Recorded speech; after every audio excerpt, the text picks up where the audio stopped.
In 1983, a terrified teenage girl ran barefoot down a highway in Alaska.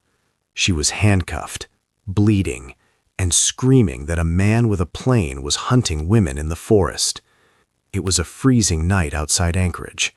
The highway was dark and almost empty. A truck driver was moving slowly through the darkness when suddenly something appeared in his headlights. At first, he thought it was an animal, but as the truck got closer, he realized it was a girl, barefoot, running, terrified for her life. Her clothes were torn, her feet were bleeding from the cold pavement, and metal handcuffs were locked around her wrists. When the truck stopped, she collapsed beside the road, shaking uncontrollably. Then she said something that sounded impossible. She said a man had kidnapped her. She said he owned a small airplane, and she said he planned to fly her deep into the wilderness, release her into the forest, and hunt her like an animal. What police would discover next would expose one of the most disturbing serial killers in American history. Because the man she described was not a criminal hiding in the shadows.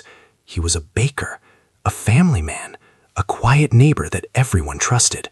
But deep in the forests of Alaska, he was something else entirely, a hunter, and human beings were his prey. Decades earlier, in 1939, a boy named Robert Hansen was born in a quiet town in Iowa. From the outside, his life looked ordinary. His father owned a bakery, and the family worked long hours together. But Robert's childhood was filled with humiliation.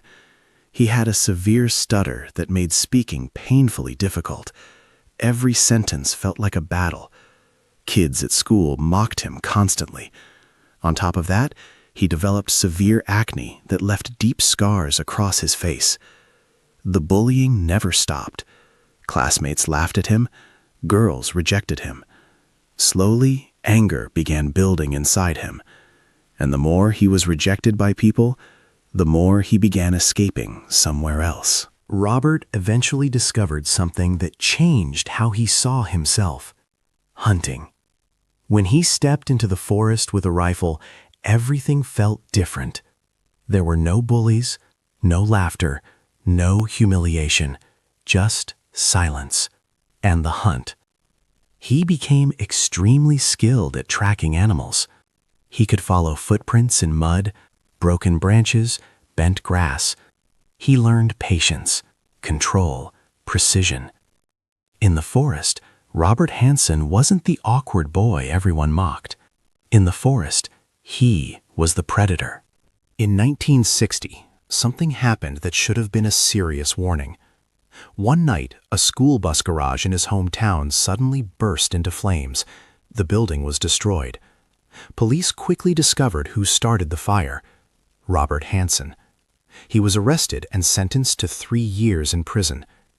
While he was locked up, psychiatrists evaluated him.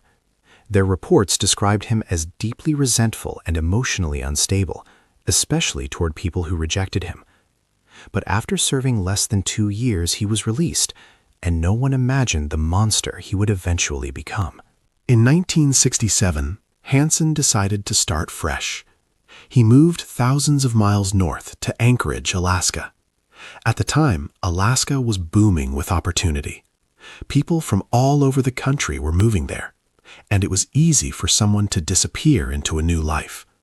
Robert opened a bakery. Soon, locals knew him simply as Bob the Baker. He seemed quiet, friendly, hardworking. Police officers even stopped by his shop for coffee and donuts. Neighbors trusted him. Customers liked him. On the surface, Robert Hansen looked like a normal man building a simple life. But something dark was growing behind that friendly smile. In the early 1970s, women around Anchorage began disappearing. Some were dancers. Some were sex workers. Some were teenage runaways trying to survive. Many of these women lived difficult lives, and because of that, their disappearances didn't always receive much attention, which made them perfect targets. Robert Hansen approached these women with a simple offer: a few $100s for a photo shoot. For someone struggling to survive, it sounded like easy money. But the moment they stepped into his car, their nightmare began. Sometimes Hansen kept victims captive in his home, but other times he carried out something far more horrifying. Robert Hansen owned a small airplane. He would force his victims into the plane and fly them deep into the Alaskan wilderness, miles away from roads, miles away from people, just endless forest. After landing, Hansen would push the terrified victim out of the aircraft. Then he would release her. He gave them a head start, a few minutes to run, a few minutes to hide. And then the hunt began. Robert Hansen used the same hunting skills he had learned as a boy. He tracked his victims through the forest. He studied broken branches, footprints in the dirt, signs of panic.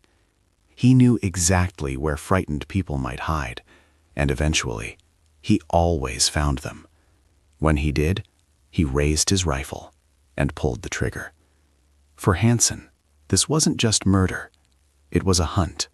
For more than a decade, women continued to disappear around Anchorage, and Robert Hansen continued living his normal life.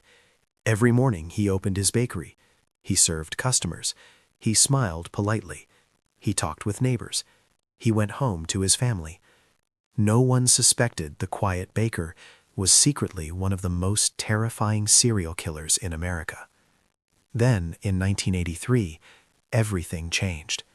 Hansen kidnapped a 17-year-old girl named Cindy Paulson. Like his other victims, she was handcuffed and threatened with a gun. But something unexpected happened. When Hansen stopped to prepare his plane for takeoff, Cindy saw her chance. She ran, still wearing handcuffs, barefoot, terrified. She sprinted down the road until she finally flagged down a passing truck. And that moment would destroy Hansen's secret forever. When police began investigating Cindy's story, something disturbing appeared. Her description matched the pattern of missing women across Anchorage. Investigators searched Hansen's home. What they found was horrifying. A map of Alaska covered with small X marks, each one marking a burial site. When police visited those locations, they began finding bodies. Eventually, Robert Hansen confessed. He admitted to murdering at least 17 women. He was sentenced to 461 years in prison. For years, he had lived 2 lives. To the world, he was a baker, but in the wilderness, he was a hunter. And even today, some of his victims have never been found. Somewhere in the endless forests of Alaska, their secrets are still buried beneath the trees. And the most chilling truth of this story is simple. Sometimes the most dangerous monsters don't look like monsters at all. Sometimes they look like ordinary people. We worked hard to bring you this detailed story. If you want to explore the real case files, interviews, and full investigation details, check the references in the description below. If you made it this far, don't forget to subscribe, because the next story might be even more disturbing.